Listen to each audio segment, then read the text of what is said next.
Hello and welcome to another episode of Spiritually Incorrect. I'm your host, Seth Hart. Joined with me is Jonathan Lyonhart. Hey, thanks for having me on the show, Seth. Yeah, it's about time. I've been trying to keep you off and you just keep trying to claw your way back in. I know, right? I mean, it's so nice to be on the show as a guest, being interviewed about me and my magnificence and my publications. And you have to be nice to me because hosts have to be nice to their guests. No, they And I'm don't. not a host. I'm not a host this time. I'm a guest on the show for this episode. So you have to be nice to me. Haven't you ever watched Dr. Phil? They're not always nice. Really? I thought Dr. Phil was a sweet old man. Is he a jerk? Oh, sometimes. It's hilarious. Oh, You should watch. Oh, is it? Okay. He's very, you need to get your life together kind of, does he take that kind of approach? Yeah, sure. Yeah, and also Jerry Springer, sometimes you're not that nice. I'm going to be the Jerry Springer-esque sort of host. Jerry was very nice to the guests. The guests weren't nice to each other, but Jerry was lovely, wasn't he? I thought he was the host. I have been a fellow guest on this podcast, so I feel like this gives us a sort of Jerry Springer. And it's all recorded digitally, via distance, so we can't actually come to blows. Otherwise, I think our view count might get a little higher. Johnny. That's me, like Jerry, but me. You get it. Sure, I did, dude. You are dressed out in some school pride. I know. I got my University of Jamestown jacket. There was a fire in the cafeteria here, like a few months ago, and it's fine. No one died, no one got hurt or anything, and they're rebuilding. It's all going to be good. But some of the smoke went to the school store, and so legally they couldn't sell the products at full price anymore. So I got this jacket for like 20%, for like $20, even though it cost like $100 originally. And we went and we bought like 3 years worth of clothes for the kids at multiple stages of growth. We got all this super nice UJ stuff. They're going to be wearing nothing but the University of Jamestown stuff for the next 3 years of their life. Which is great whenever you get a job somewhere else and they're still wearing this stuff every single day. Yeah. Oh, but this is a great chance to pitch my university. I've been trying to sneakily advertise UJ the whole time. Come to the University of Jamestown. Study with me, Seth. Yeah. So. Yeah. Well, there you go, John. Sneakily getting in your university, sneakily getting in your book. Which book, John? You have what, 2 books, 3 books? How many books now? It's so many, Seth. There's just too many to count. Oh man, anyone who doesn't know me probably thinks I'm just a jerk. Yes. The book we're talking about in today's episode is my book, MonoThreeism, an absurdly arrogant attempt to answer all the problems of the last 2,000 years in one night at a pub.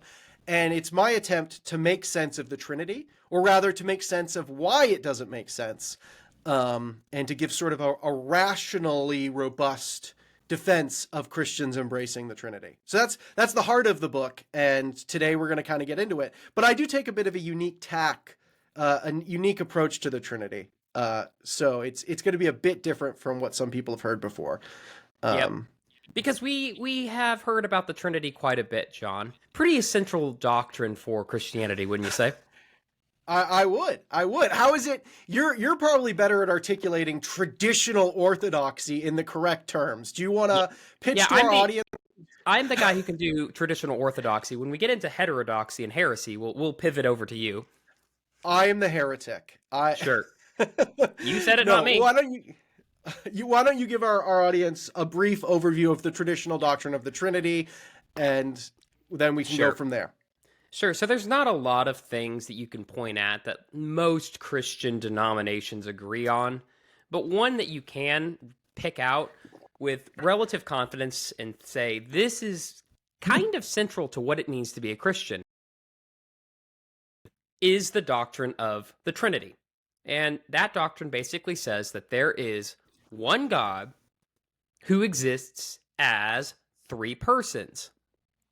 Now, what is meant by person, how that works out, the oneness and the threeness, has been a source of endless debates. But as long as you affirm that there is only one God, and that God has 3 persons, the Father, the Son, and the Holy Spirit, you've essentially adopted the incredibly difficult to understand, complex doctrine of the Trinity that has held much of the church together, Protestant, Eastern Orthodox and Catholic for the past, give or take, 1700 years. In fact, we're celebrating the 1700th year anniversary of the Council of Nicaea, where the doctrine of the Trinity was put in its most definitive form. Doing that this year, John, because it was in 325 AD. Hey! Back when Constantine invented Christianity. Oh, yeah. I'm you, joking. Da Vinci I'm totally Code. joking. Huh? The Da Vinci Code? Yeah. What was it that David Bentley Hart called Dan Brown a borderline illiterate when it came to his understanding of the church? Anyway, Yeah. so that's the idea. How to make sense of that? What does it mean that the three persons are one? How can you have that unity? Well, it's really difficult to understand. Today, there's two broad approaches to the Trinity. One is called social Trinitarianism, which kind of begins with them as three people. I say people, right? Three persons in a communion, a loving communion of, and somehow through that loving relationship, they become one. So you begin with the threeness, and then you explain the oneness from that. That's called social Trinitarianism, like a communion of love. The second one is called Latin Trinitarianism. And Latin Trinitarianism is more prominent in the Catholic Church.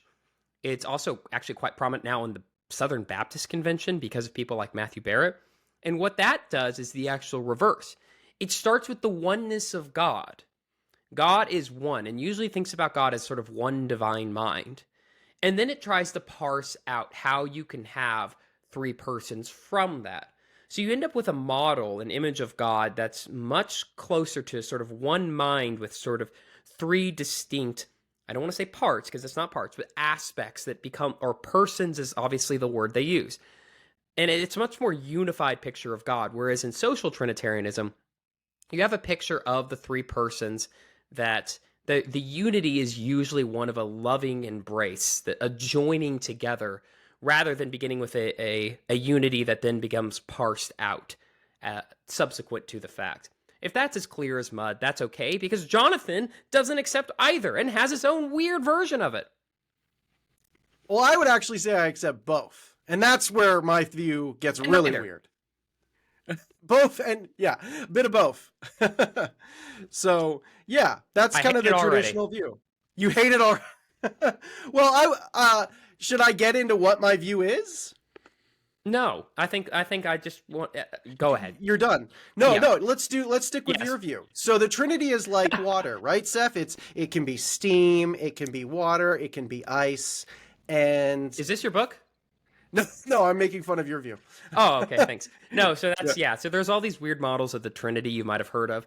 I grew up with the apple analogy, which is an apple has three parts: a seed, you've got the meat of the apple, and then you got the skin of the apple. What's the middle part of an apple called? The core. No, the core is the middle. No, like what's the meat part of? I call it the meat. I don't know what else to call it. The meat of the apple. Oh, I don't know. What do you call it? Okay. Anyway, you know what I'm talking about. But that's that's obviously like none of those are actually the apple itself. The seed of the apple is not the apple. Whereas the doctrine of the Trinity says something a little bit more extreme. No, the Father is God, the Son is God, the Holy Spirit is God, and there is only one God, and all three are not one another. The Father is not the Son is not the Holy Spirit, etc. So it's those analogies just always break down. The steam analogy doesn't work either because it's just like, it comes close to what's called modalism. It's just you can convert steam into water, into ice, but we're not saying the Son can convert into the Father, into the Holy Spirit. It's not as like these are three different modes that one God operates in. Yeah, so all models end up breaking down. There's two that were actually accepted by the church, but maybe we'll get into that. And if not, stay tuned for a future episode. Yeah. I'm sure we'll touch on the Trinity again. Anyway, John, enough on that. Tell us what you do with it. So I kind of, growing up, when I started to take my faith more seriously as a teen, and I kind of had, this religious kind of experience, I started to wrestle with the Trinity and the analogies that you just presented. How can God be three but also one? How can God be this eternal, transcendent, almighty being who's also down here as this incarnate Christ, both divine and fully human? How can he be more than one thing, but also just one thing? How can God be three, but also monotheistically one?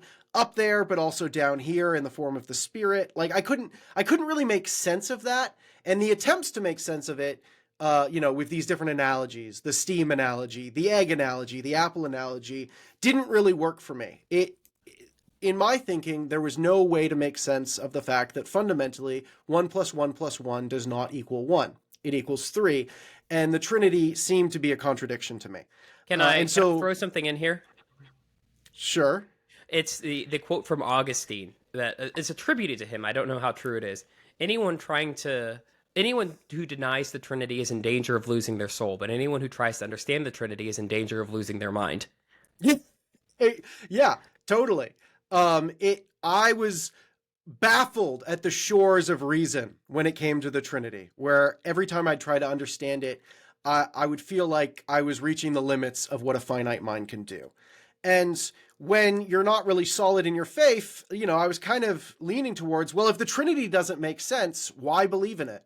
If it doesn't make logical sense, then maybe I shouldn't believe in it. If it's irrational, don't believe in the Trinitarian God. And so I kind of was leaning towards not being a Trinitarian, which a lot of people throughout history have done. Isaac Newton moved away from the Trinity, and so I was getting close to that territory where I thought, well, the Trinity doesn't make sense, so I'm not going to believe in it. But then in university, I started to study cosmology and the origins of the universe, how we got here. Why is there anything at all rather than nothing? And the more I got into those questions, the more I realized that they didn't make sense either. And in fact, they broke down and in precisely the same ways as the Trinitarian discussion broke down. Every time I tried to make sense of how the universe could begin, what caused it, what caused that cause, I consistently found myself reaching the limits of reason. That conversation broke down. It didn't make sense. And I started to realize that it's not only that it didn't make sense, it didn't make sense in precisely the same way the Trinity didn't make sense. It was the same philosophical conceptual enigma that was reappearing in both discussions. And when it came to the Trinity, when that conceptual enigma appeared, I could just say, well, it's not true. Don't believe in the Trinity. But when it came to the origins of the universe, I couldn't just say, well, don't believe in it because, empirically we exist. There is a universe. So somehow or other, we did come to exist. And so I reasoned that I might not be able to make sense of the Trinity, but if it doesn't make sense in precisely the same way the origins of the universe don't make sense, then does it become as rational to believe in the Trinity as to believe in our own existence? And so that was kind of the basis for the book, MonoThreeism, was putting the origins of the universe and the Trinity next to each other and arguing that neither makes sense, but they both don't seem to make sense in precisely the same way. And that's a natural connection because Christians have never believed that these were two separate discussions. Christians have always believed that the Trinitarian God created the universe and that the Trinity was active in those operations, that Jesus is the one through whom all things were made, as it says in John 1. And so what if these weren't two separate problems, but actually the same conceptual enigma? And we were seeing the same issues come up when we studied the origins of the universe as when we talked about the Trinity, because the Trinity created the universe. And so they weren't two separate discussions, but the same discussion appearing in two different guises. One appearing as problems of philosophy, the other appearing as problems of theology. And they were making no sense for precisely the same reason. So does it become as rational to believe in the Trinity as our own existence? That's the aim of the book. Quick question, though. You keep saying that it's the same problem. What do you mean same? Because they seem like very different problems here. One is, it's like either solution doesn't have, with the origin of the universe, either solution has its inherent problems. But with the Trinity, it's like how you fit these two things together. Where's the same come in here? Okay, so yeah, I'm saying the Trinity and the origins of the universe are the same issue, and so it's as rational to believe in one as the other. But how are they the same issue? And this is kind of a whole chapter and a half in the book. So I think I'm going to explain that now, but I'm going to need a little bit of space and time to get into it. Now, when we try to say that when we try to explain how the universe came to exist, There are broadly three answers that have been given for that. And I will label those as being, becoming, or both. Those are kind of the three options that I look at.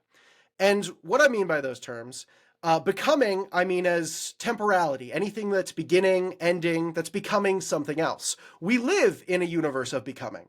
Our world exists within time and space and change. Empires rise and fall. Kardashian TV shows start and then get canceled. People's skin withers and ages and dies. This is a world of time and change and flux, of becoming, a world where things are becoming other things. And so this world of becoming is what we are trying to explain. And the first option for how we explain the existence of this world of becoming is just to appeal to more becoming. Well, what created me? Well, your parents created you. Well, who created your parents? Well, their parents. Well, who created their parents? Their parents is parents' parents. And it keeps going back. And then, who created the species? And then who created the planet? And then who created the universe? And then someone says, God created it. And then someone responds, well, who created God? And if you keep enlisting one thing that exists in the realm of becoming to explain another thing that exists in the realm of becoming, what you end up with is an infinite regression. What caused this? Well, another thing caused this. Well, what caused that thing? Well, another thing caused that thing. And so to say that becoming explains becoming, you end up with an infinite regression of becoming. And so the first option for how we got here, the becoming option, ends up leading to an infinite regression, where one thing in becoming explains another thing in becoming, which explains another thing in becoming. And I don't think that makes sense as an option, because I don't think infinity makes sense. If I told you I would give you a cheeseburger after an infinite period of time had occurred, would you ever get the cheeseburger? Yeah, Probably not. Probably not. But I'm lactose intolerant, man. Well, that's why I was trying to kill you with the cheeseburger. Yeah, fair. If our universe has existed for an infinite past period of time, we never should have reached this moment. Because infinity is not just a very large number that you will overcome and traverse eventually. No, infinity is beyond the ability of finite addition to ever reach it. It doesn't matter how long you wait, you're never going to reach an infinite period of time. And so if infinity had to have occurred before we got to this moment, we never would have reached this moment. And so you can't say that an infinite chain of becoming explains our world of becoming, with one thing in becoming explaining another thing, because we never would have reached this moment. And there's additionally self-coherent issues with infinity. Hilbert's hotel is obviously the classical one, and mathematicians debate this back and forth, but imagine you had a hotel with an infinite number of rooms, and everyone in the odd number of rooms checked out one night. How many rooms are left with guests in them? Well, I suppose an infinite, right? Well, yeah, because if you say what is half of infinity, it can't just be a very large finite number, because then infinity is just 2 trillion times 2. So half of infinity can't just equal a large finite number, or else infinity is just a large finite number times 2. And so infinity, when it is halved, still has to equal infinity. And so the whole of infinity is equal to the parts of its infinity. So the whole is equal to the part, which is sort of like saying my leg is equal to my whole body. Part of me is somehow equal to the whole. And then mathematicians, in order to try to get around this, say, well, maybe there's greater or lesser infinites. And I think at this point, we're basically going beyond the limits of finite reason. And I think that's my point, is that if there's an infinite regression of becoming, that is true in a way that does not make sense to finite minds, because finite minds cannot make sense of the infinite. We can't even picture infinity. We can imagine an indefinite amount, like a vampire who ages another year, another year, another year, and lives on and on and on, but that's only an indefinite amount. We're picturing 100,000, 200,000, 300,000, but we're never actually picturing infinity itself. And I would argue that's because finite minds cannot make sense of the infinite. It is beyond our rational ability to make sense of it. And so I would say the first option for how we got here does not make sense. Becoming cannot explain itself in an infinite regression of becoming, because that does not make sense. So that's the first option for how the universe began to exist. And I don't think it makes sense. And of course, a lot of people then say, well, what if we don't have an infinite regression of becoming? What if you don't just keep regressing back and back with becoming, explaining becoming? What if there's something that's outside of time, outside of becoming, something that is sheer being, something that is timeless, something that exists outside of time, and so doesn't begin to exist, but has always existed? You know, because time, you can ask what created something when it exists within time, because everything that begins to exist within time has a cause of its existence, right? But if there's an entity that exists outside of time, that never began to exist, but just always is, an entity that is eternal being itself, then it doesn't need a cause of its existence. And you see here sort of the foundations that a lot of religious people use for the cosmological argument from a first cause of the universe, that the causes can't just infinitely stretch back with one thing in time creating another thing in time, creating another thing in time. No, it has to hit a first moment, something that is timeless, something that is outside of time, and so doesn't need a cause of its existence. And so becoming doesn't infinitely regress back, but hits a first cause, a ground zero, a rock bottom that doesn't begin to exist in time, but just timelessly always is. Something that is not becoming, but is sheer being. And this is, of course, the traditional argument, right? For that, you need a timeless source. Well, that must be God, right? So that's the second option for how the universe came to exist. Being. Becoming doesn't infinitely regress back, but has a rock bottom in timeless being. Make sense so far? Right. So basically, what you're saying is you can't go back forever in time, an infinite regress of time, because we'd never arrive at this current moment, because you'd have to basically traverse an infinite number of things, which is impossible. So now would never arrive. But the other option that you haven't critiqued yet is basically it's like, well, maybe time just had a beginning then, and then God exists outside of time and created it, right? Yeah. That's the second option of being, yes. And that's the one that a lot of religious people take and assume explains everything. But I also think that option, the being option, the timeless being option, does not make sense. Because in order to avoid God needing a cause of God's existence, we had to make God timeless. We had to remove him from time. But then the question becomes, well, how can a timeless entity begin to create the universe? So in removing God from that from that infinite regress, we put him outside of time. And that got around the problem of the infinite regress, but then the question is, how can a timeless being begin to create the universe? In order to avoid the infinite regress, we made God impotent to begin to create anything at all. And so the being option also does not make sense, for how can a timeless entity begin to create the universe? And some people have said, well, maybe God eternally creates. But if the cause is eternal, then the effect would be as well. If God is eternally creating the universe, then the universe is also eternal and timeless as well, and becoming is an illusion. And so, once again, the being option does not make sense. The becoming option doesn't make sense because it leads to an infinite regression, and the being option doesn't make sense because how could a timeless being begin to create the universe? And so, I then postulate a third option. Becoming doesn't work. Being doesn't make sense either. There's a third option, which I've called... Go ahead. Okay, yeah, before you get to the third option, sorry.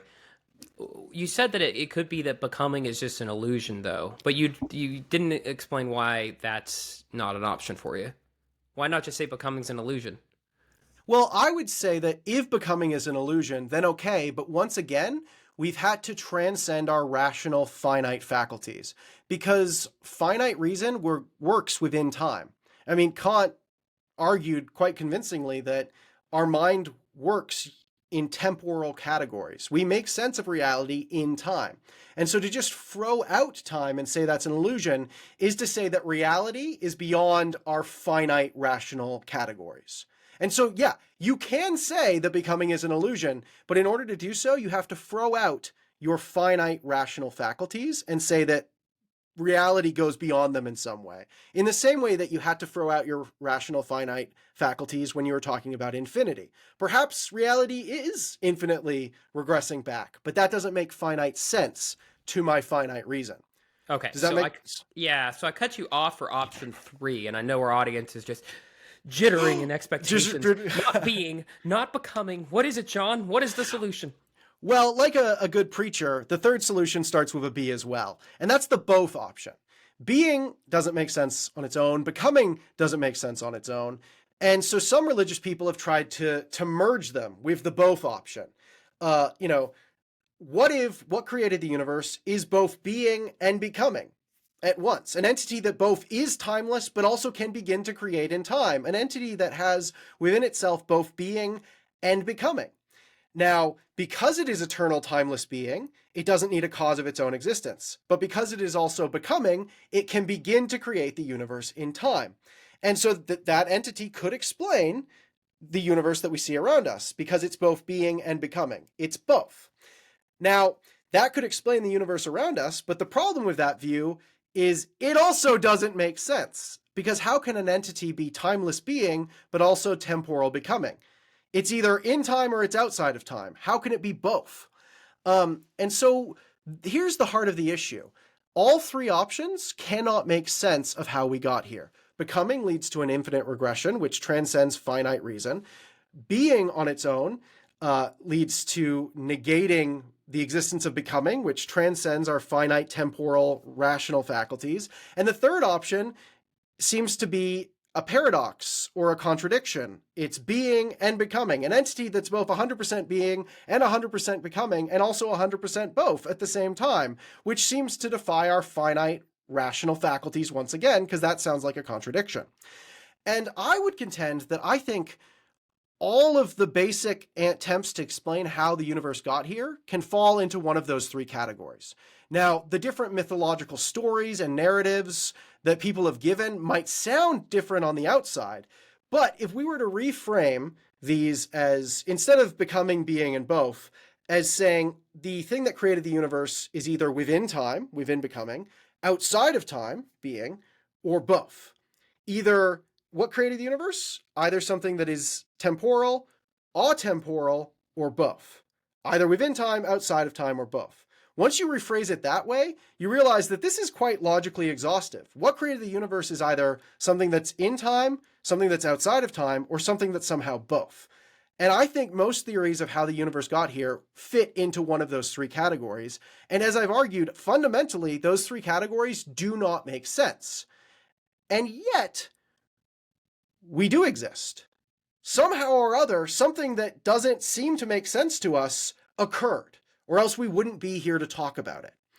And so one of these three options must somehow be true in some way that I don't understand, or else we wouldn't be here to talk about it. And so none of those options make sense, but one of them must be true. Sure. Okay, so all three options, they don't make sense. But you're trying to say, we've kind of left the Trinity behind. And my original question was, what's the deal with the Trinity? How is this the same? To me, I'm still not seeing a connection here to the Trinity. Yeah. So the connection is this. When we're trying to explain how the universe got here, we're trying to make sense of how being and becoming relate. How timeless being can begin to create temporal becoming. And that's an issue of how timelessness and time work together. And that in many ways parallels the same question with the Trinity. How is God this timeless, transcendent, absolute entity up there in the clouds? An entity who's so transcendent that in the Old Testament you can't even see his face without dying. How is that entity who is outside of time and who is transcendent one with this temporal Christ who incarnates into time and space, who can actually be reached out and touched by his friends and family, who can die and be subject to time and finitude in death? How can this almighty, eternal, timeless, transcendent Father be one with this temporal, incarnate Christ? And so, in many ways, the problem of the Trinity is the problem of being and becoming. How do that which is outside of time and time relate? And with the becoming option, you just say, well, time explains time, explains time, explains time, and you don't appeal to a source of being. And that doesn't make sense. And the being option just says, well, becoming is an illusion. all things exist in being. And that doesn't really make sense of our temporal finite reality and our temporal categories of the mind. And then the final option basically says, what if it's both?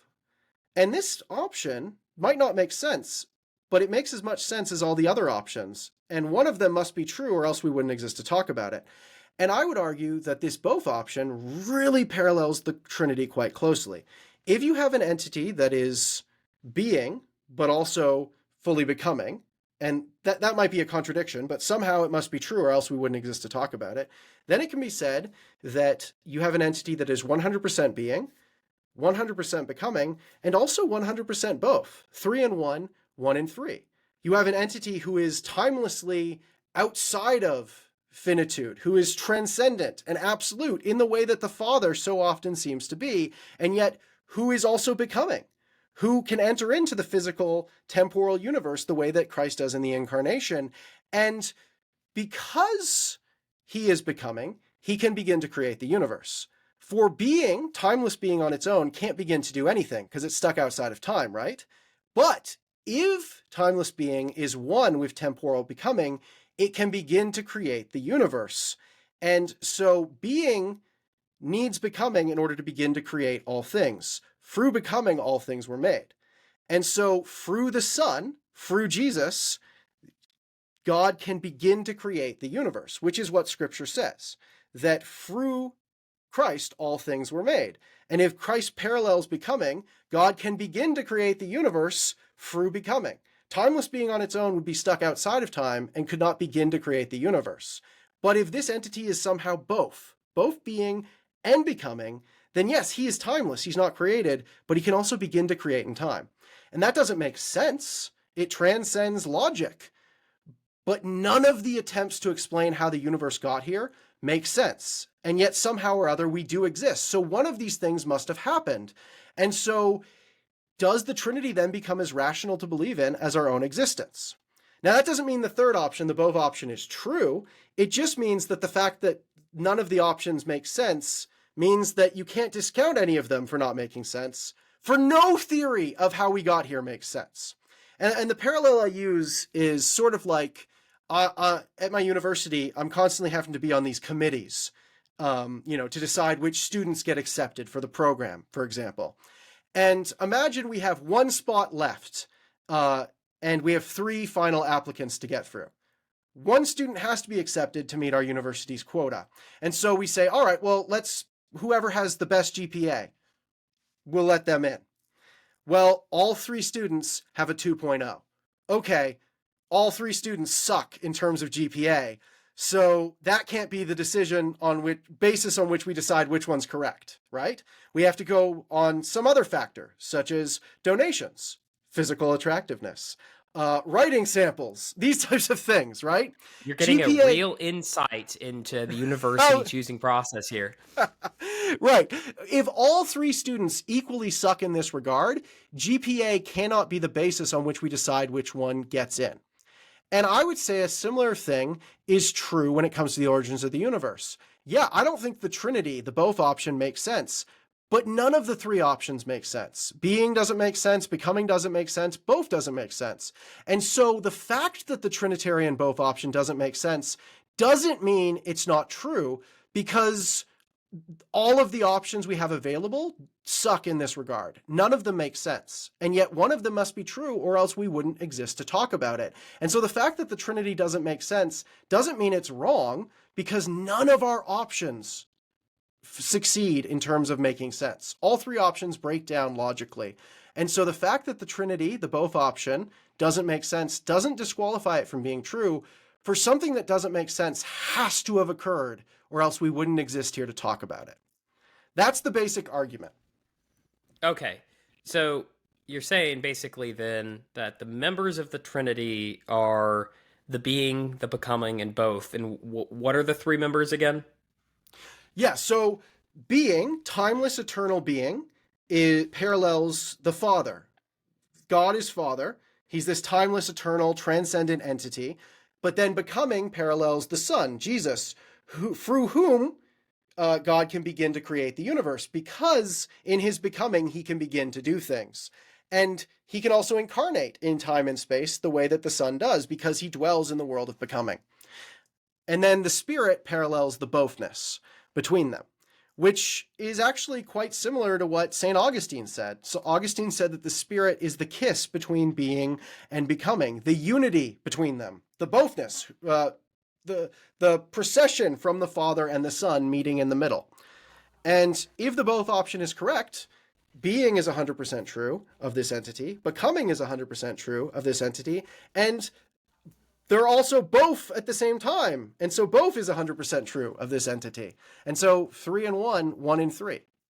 So what then, if I can ask, so does the Son then lack being then? Does the Son, is he not timeless? Is he created in time? If Is he's he? becoming? I mean, it's a very particular question, because if the Son is becoming, maybe that's not the language you use. Is he not timeless? Yeah. Is Yeah. he just, does he lack something that the Father has? The Father doesn't give everything to the Son. So if we're going to accept the both option and how it appears, it would have to be something that is sort of paradoxical, or seemingly contradictory. And so this entity would be both being and becoming at the same time and in the same way. And if it's truly both, then yeah, the Son is becoming, but he's also 100% one with the Father of being. And so, yeah, he is in becoming, he is temporal, but he's also 100% timeless in his union with the Father. And so you can't say that the Son begins to exist, because the Son is one with timeless being. And so he's always existed. And so you can't say he begins to exist. You need to come up with a different terminology. And this is where eternally begotten comes in. The Son is eternally begotten. Yes, he is becoming, but becoming in oneness with being. And so he's becoming eternally. He's eternal becoming. He's timeless time. He is eternally begotten. And that's precisely what would be needed in order to begin to create the universe. Because how can a timeless being begin to create the universe? Because if he begins to do something, he already has becoming and time within him in order to begin to create it. So he can't create the universe unless time already exists. And so time can't be something that begins, or else you'd need to have time to explain how it began. You need time to eternally exist in order for a timeless being to begin to create the universe. And so it is only through becoming that all things could be made. Only through... And so, yes, the Son is temporal becoming, but eternally so. And that might not make sense, but it makes as much sense as our own existence. For in the both option, being and becoming are contradictorily one. Yes, this entity is timeless, but he's also temporal at the same time. So the Son is both then as well, not just becoming. Well, the Son is 100% becoming, but in the bothness, he's also 100% one with the Father. And so he's timelessly becoming. And the Father is... Go ahead. Is that how the... And that doesn't make... Is that how the Father then relates to us then? Because if yes. What I'm saying is, so can the Father only relate to us then through the Son and the Spirit? Yes. And so only through the Son can we know the Father, which then makes sense of Jesus' statements that only through him can God the Father be known. Because if God is this transcendent, other, timeless, eternal being, how can finite entities who exist within time and space possibly know him? And it's through the bothness of the Son, who brings together in himself being and becoming, that we can know a God who is outside of time, even though we ourselves are in time and use finite temporal language for him. It is only through becoming that the being of the Father can be known. And so it is only through the Son that we get to the Father. I am the way, the truth, and the life. No one comes to the Father except through me. No one gets to the transcendent, eternal, timeless entity except through the Son, who is both human and divine, timeless and in time, finite and yet also beyond finitude. Okay, so it seems like you want to be able to say that the Son is the unity of being and becoming in the divine and human nature. So he weds God to the world just by himself. But you're saying he's the becoming part of this thing. But then earlier on, you said that the spirit was supposed to be the one that weds being and becoming. So I'm Yeah. a little mixed up because you've kind of what was unique about the Son earlier was that he is becoming, and then the Yeah. Spirit is actually the one that unites them. Now you're saying that's actually true of the Son itself. So where's the Spirit? Why even need a Holy Spirit at all? Yeah. So I would say that it's through the union of the Spirit that the Son has this connection to the Father. I would say the Spirit is the bothness between them. And so we have to come to the Son and then through the Spirit to God. So the Spirit's essential in the equation. Jesus is becoming, but in his becoming, the Spirit unites him with the one who is being itself. And so, yeah, we have to go through Jesus in this equation, but the Spirit's also essential in the process because you need the bothness of it.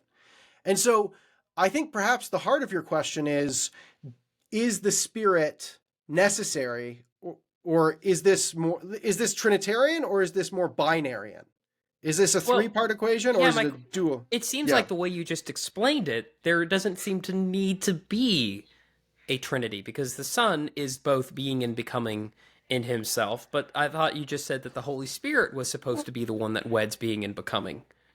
The Son is 100% becoming, but through the Spirit, the bothness, he is also one with being, with the Father.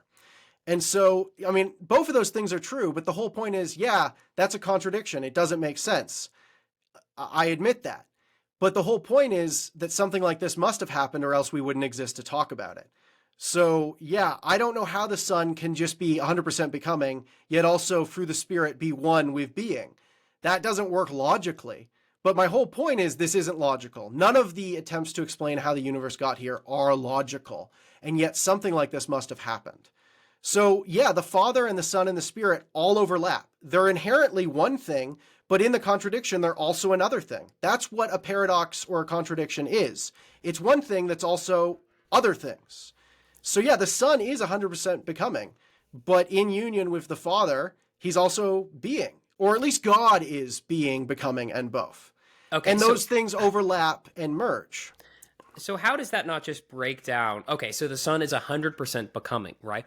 But that used to be something that distinguished us from God, right? So in some sense, yes, you've collapsed the distinction between creation and the world, but only by, in some sense, turning God part of, or at least part of God, or at least one person of God, into just creation, a creature. Maybe not creation itself, but the divide between us and God has been bridged.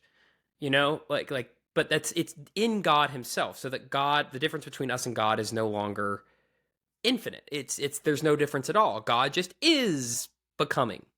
So how Yeah. do you? I hope you get what I'm saying here. There doesn't seem to be a How difference is this between not us and God. pantheism? How is Well, this not maybe. pantheism? I Let mean, me yeah, approach. I wouldn't go so far as to say pantheism. Maybe someone could make that argument, but it just seems like you've put God down to our level. Even if you haven't said God is creation, go the whole pantheistic route. It's like, don't you want to protect the transcendence of God? Yeah, I'll give a twofold Don't you, answer to John? this. The first, I'll take on the harder pantheistic answer, and then I'll do a more nuanced objection as well. The first one is, if I've made being and becoming one, does that mean that God is one with time and creation? And I would say no. I think God is one. So like the Son is becoming, but not all becoming is the Son. So the Jesus can begin to create things because he is within temporality and becoming, but that doesn't mean everything that he creates is him. And the example I use is sort of like this. You need a hand to knock the first domino, and then all the other dominoes continue knocking on their own. Jesus isn't the first domino. He's the hand that knocks the dominoes in that sense. So because Jesus is becoming, he can begin to create the universe. But he isn't the universe himself. He's the one who creates the universe. There always has to be a source of becoming in God in order for God to begin to create a world of becoming. And so Jesus isn't the universe itself. He is the source of the universe through whom it's made. And so Jesus is becoming, but not all becoming is Jesus, is how I'd put that. Sort of like how my wife is a beautiful person, but not all beautiful people are my wife. Don't tell her though. Don't tell her I said that. And so yeah, She Jesus unites is all becoming. beauty within herself. Yeah, totally, she does. Jesus is becoming, but that doesn't mean all becoming is Jesus. He's the initial becoming that knocks the dominoes into effect, but he himself isn't those dominoes. So God is not Jesus is not created, because in order to begin to create something, you already have to have becoming within being in order for being to begin to create. So Jesus' temporality is presupposed as already there in any act of creation. He's not the first thing created. He's the source of becoming through which anything ever can be created. He is the one for whom all things exist. And so he is not creation, but the becoming through which things are created. And so he is not the universe. However, I think there's a deeper critique that you could put here, which is, okay, God is not one with the universe. But in putting becoming within God himself, Jonathan, have you gone and broken down the qualitative divide between creator and creature by making God have temporality or becoming in himself? He is too much like the becoming of the world. And so the thing that distinguishes creator and creature is no longer there because the creator has becoming within him as well. Would that be a fair secondary critique that I should answer now? Sure, go ahead. Well, I'd say, first of all, people want to say that God is not like us because that would mean he's also not beyond us. And so people want to say that God can't be too much within time because then he's not timeless. He can't be too imminent because then he can't be transcendent, right? The problem isn't that we can't let God be like us or temporal or imminent. The problem is that once we say that, we think that logically that negates his transcendence or his otherness. And what I would say is that the contradiction of both allows us to achieve both of those things. Yeah, God can be imminent and close and within time, but that doesn't negate his timelessness or his transcendence, because in the both contradiction of the Trinity, both of those things can be true at the same time. He can be temporal like the Son and outside of time and transcendent like the Father, and both of those things are held in tension. And so people have been afraid to make God too temporal because they think that would negate his timelessness and the sort of classical theistic attributes. But in the contradiction of both, he has all of those attributes still. He can be temporal and outside of time. Both of those things can be true, and that might not make sense, but it makes as much sense as our own existence. And that's good enough for me, because no one can make sense of how time and eternity relate. And it's not just a problem for the Trinity, it's a problem for everyone, because no one can make sense of how time and eternity relate in how we got here. And yet somehow or other, they do relate, or else we wouldn't exist to talk about it. So that would be my first response to that, is that just affirming the God's immanence doesn't negate his transcendence, and that's precisely what the paradox of both allows. Secondly, even traditional theists, even classical theists, tend to allow God to have mental events prior to creation. So prior to creation, God can be thinking thoughts. God can be doing things. God is able to begin to do things before he creates the world. And if he isn't, if he's contingent on creation to begin to think things, then that means God's dependent on creation in order to begin to do anything. And we wouldn't want to say that, because that breaks down the creator-creature distinction. That says creation is necessary in order for God to think things. And we don't want to say that, because that also breaks down the creator-creature distinction, which is why a lot of classical theists will allow God to have mental events, for God to think thoughts, or to create the angels or other things before he creates the physical universe. And so God already has temporal becoming within him prior to the creation of the universe, even on a lot of classical theist models. And whatever way they make sense of that, I would just make sense of that. And what is the alternative to what I'm proposing? If God is timeless and can't begin to create, then we have to say God is eternally creating, and the universe itself is timeless as well. And that breaks down the creator-creature distinction in the opposite direction, because then we're eternal like God. And so I don't think any of But the I like that alternatives... You want to say we're eternal? Okay, I'm but that... eternal. I am eternal. And so I think all of the options end up one way or the other breaking down the creator-creature distinction a little bit. And the problem isn't that God is like us. The problem is, how can we still maintain that he's also unlike us? How can we hold those things at the same time? And I think that's precisely what the paradox of the both option allows. Yeah, God is like us in our becoming, but also unlike us. He's timeless and temporal, infinite and finite, outside of time and within time. He is transcendent and imminent. He's both of those things. And it's precisely the paradox of both that allows me to hold those things. God's imminence doesn't negate his transcendence. And I think people have been afraid that affirming his imminence negates his transcendence. But what I'm trying to do is say both of those things can be valid at the same time. And that might not make sense, but it makes as much sense as your own existence. And that's rational enough for me, right? Yeah, like, if my theology makes as much sense as my own existence, that's pretty decent theology. The only point that I feel like I can actually agree with that is my existence just really doesn't make any sense at this point in my life. There we go. I've long struggled with how your existence was consistent with the nature of a good God. But just like God, yeah. I am a contradiction. So yeah, I have so many points that I want to talk about. I will withhold myself to one, which was what I just hinted at. You seem to have made God contradictory in some sense. You're trying to bring together pretty opposite things that, it just seems like God just becomes this sort of illogical mess. And our God is a God of reason. Our God is a God of order and reason. And he created us with these minds. And yet somehow he seems to be quite dissimilar from that. So if God is this way, should we just not trust logic at all? Like, are you just breaking down the most fundamental way that God has made us to think? Well, first of all, I would say that even if you reject that this is true of God, you still, in your worldview, philosophically have to make sense of the existence of the universe. And so I don't think you avoid having this logical quandary, even if you don't accept my Trinitarian approach to it. Every worldview, whether you're an atheist or a Muslim or a Christian, has to attempt to explain how we got here. And no one can give a good explanation of that. And I think logic and reason breaks down whenever anybody tries to give that answer. So you can avoid bringing the Trinity into it, but you're not going to be able to avoid this logical quandary. You're going to have to deal with this in your worldview at one point or another. And I don't think anyone's given a good answer to it. So that's my whole point. I'm not saying anything stupider than anyone else. Everyone else says the same thing at some point in their account of the universe and existence.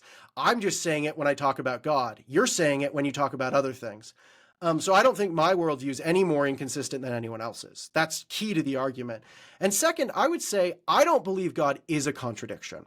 Rather, I don't think belief in the Trinity should be dismissed simply for currently seeming like a contradiction. I might die one day and get to heaven, and God will be like, Jonathan, you're such an idiot. You didn't think of this one thing. That explains the whole thing. And I'll go, God, you're right. That makes total sense. Why didn't I think of that? I'm totally open to that. My point is not with you now. It's up to hell. Yeah, exactly. Satan's explaining it to me, not God. I'm totally open to the fact that God isn't a contradiction. I'm merely saying, don't dismiss the Trinity for currently seeming like a contradiction.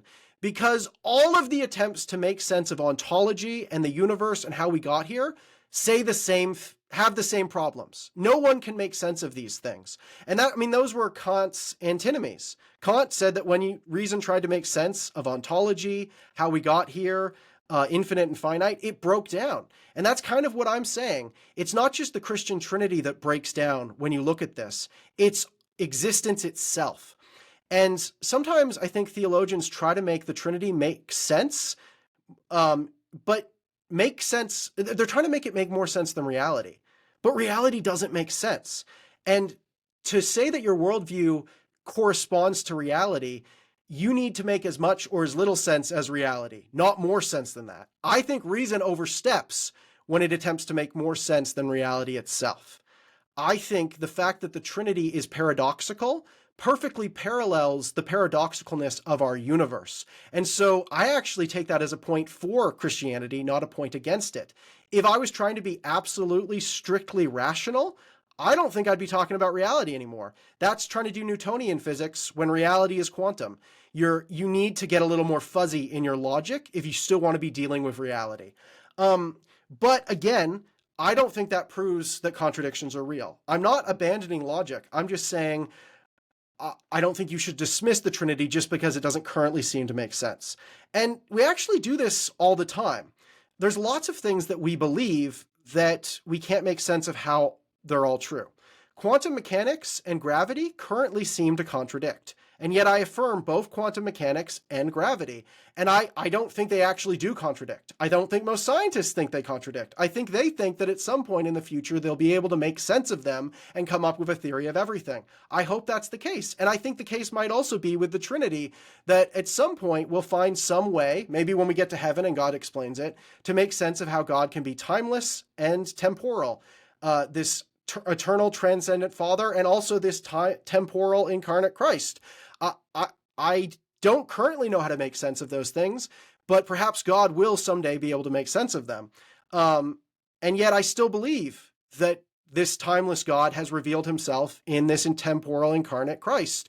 I don't know how to totally make sense of it, but it makes as much sense as my own existence. And yeah, and I think people often look at me like I'm doing something quite absurd, but we all have to bracket off areas of knowledge that we can't make sense of. Like, I believe quantum mechanics is true, and I believe gravity is true. I don't yet know how they can both be true together, but that doesn't mean I stop believing in either of them. I believe God is the Father, and I believe God is the Son, and I believe God is somehow united as both in the Spirit. I don't know how to make sense of that relation, but I still believe in it because it makes as much sense as our own existence. And if that means that logic is thrown out, then that's not something new with my theory. You'd have to throw out logic because of quantum mechanics and because of gravity, which we don't do. We accept that things can be real even if they don't currently make sense to us. And that doesn't negate all logical discussions everywhere. It just means, hey, some things aren't resolved yet. That's all I'm saying. The Trinity isn't resolved yet. It doesn't mean I throw out logic altogether. I still use logic to make this argument. Because I actually have quite a bit of faith that when I die, God will explain the Trinity to me and it will make sense. I just think that my current finite, humanly, earthly way of thinking is too limited to understand it. But my point being, it's too limited and finite to understand anything when you get to cosmology and ontology and how we got here. So why would I dismiss those paradoxes when they're in God? Because I also see them all around me in the universe. So you've got a whole other section in your book on free will, but we're already bucking up on time, thank goodness. So we'll probably have to throw that onto the Patreon. Well, can I answer one more question before we do that? What? You hate me. Well, I think at this point, I think I've made a pretty strong case that the Trinity can't be dismissed for not making sense, because no one can give an account of how we got here that makes sense. But a follow-up that people often ask me is, okay, that means we shouldn't dismiss the Trinity for not making sense, but you haven't actually given a good argument for why the both option is correct. Not just that you shouldn't dismiss it, but that it actually is correct. And I would say that I think there is a pretty persuasive case that can be made that it is correct. I think that I can't make sense of how being and becoming relate and come together. But once you accept that, you can make sense of everything else. So if you have just a God of being, then you can explain how that God is transcendent and eternal, but you can't explain how that God is imminent, personal, or even knowable. Because how can finite minds who are within time know a timeless, eternal entity who's outside of time? So I would say that a God of being cannot explain traditional religious doctrines. And I would say a God who's sheerly becoming cannot explain all of traditional religious doctrines. They can explain how God is immanent with becoming, but they can't explain how he's transcendent. They can explain how he's personal and knowable, because he exists within the realm of becoming, but not how he's timeless or eternal, and also not how he's fully creator. Because yeah, a God of becoming might have created the universe, but if it's an infinite chain of becoming, then he also would have been created and there would be something before him in the universe. So he's not an absolute creator because he himself would have to have a temporal cause. And so I would say a God of being cannot explain what most religious people believe. And I would say a God of becoming cannot explain what most traditional religious people believe. I think only a God who is both being and becoming can explain all of those attributes. A God who is transcendent and immanent, eternal and personal and knowable all at once. And I had a recent dialogue with a Muslim on his channel, Paul Williams, on Blogging Theology about this. And he was just saying, well, the Trinity doesn't make sense. And I kept saying, okay, but Islam basically embraces a God of being, a God who is timeless and rejects any of our creaturely temporal examples of God, or the idea that God became human in Jesus Christ. And yet, that God of being can't explain your religious doctrines, because you believe that God is not just transcendent, but also immanent. You believe that he's not just timeless, but also enters time in order to communicate and reveal things and give revelation to us. And Muslims also believe God is personal and that he is knowable, that there is some access within the finite temporal realm to the one who is timeless. And so already you're having to bridge time and eternity in your God, and that is verging on the bothness of the Trinity. And so I would say that most religious people ascribe to the both category, which is essentially Trinitarian, whether they realize it or not. So I think if you're religious, you should embrace the both option. It's not just as nonsensical as the others, it works better, and the others don't make sense either. So why wouldn't you embrace the worldview that actually allows you to believe the things about your God that you claim to believe? And that would be kind of an argument to religious people for why you should accept the both option. But I think there's also an argument to non-religious people. Our world is a world of unity and diversity. I think being can explain unity, but it can't explain diversity. Becoming can explain diversity, but it can't explain unity. Only the bothness of both being and becoming together in your ontology can explain the world of unity and diversity that we see around us. Only if we're made in the image of that Trinitarian unity and diversity can you explain personhood. Because the soul, the person, is meant to be a unity across discrete, distinct, diverse moments of time. This was David Hume's argument that we don't actually exist and have selves. Because how could separate moments of a person's life be unified into one whole person? How can you have unity and diversity? Well, he said you can't. That doesn't make sense. It's a contradiction.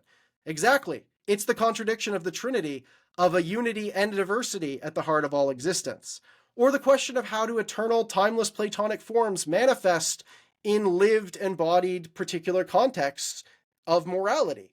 How do time and eternity relate? These are the same questions over and over again, and I think religious people end up stumbling upon how do unity, diversity, eternity, and time relate over and over again, and they don't have an ontology to make sense of it. Well, here's the Trinity giving you an ontology to make sense of it.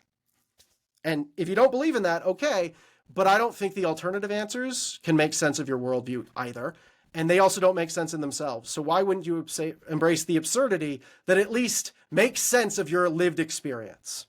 You somehow in one podcast were able to pitch your university, your book, and a podcast that you went on. Congratulations, John. This is the most self-promoting episode we've ever done. In the unity of self and other, it's me, but also the other. The Trinitarian unity of self and other, Seth. I'm going to say to you the exact same thing I said to your whole idea. Doesn't make any sense to me. Thanks for watching. Just wanted to let you know that for this week only, if you subscribe to our podcast Patreon, you'll get a free copy of the book, MonoThreeism, which we talked about in this episode. So go ahead, subscribe, get a free book. And if you want to, just subscribe for 1 month, get the free book, and then cancel. We'll have no idea that that's what you did, so why not? Thanks again for listening to the Spiritually Incorrect podcast. If you like what you heard, don't forget to like and subscribe below, or to check us out on Spotify. And if you want to hear more from this week's episode or guest, our Patreon account has exclusive unaired content, often featuring up to an hour of additional footage and interviews for each episode. We save some of the most controversial and pulse-pounding topics just for our Patreon members. Members get access to that, plus a chance to meet monthly with Jonathan and I, suggest episode topics, join us live for an episode to ask the special guests questions, or even get a personalized episode custom-made just for you. Check out our Patreon link in the description below. And don't forget to check out our official website at spirituallyincorrectpodcast.com to see what else you're missing out on. Sound effects from Zapsplat.com. Special thanks to Jordan Birch, whose song Starry Night provides the intro and outro for this podcast. You can hear more of his music on YouTube or Spotify.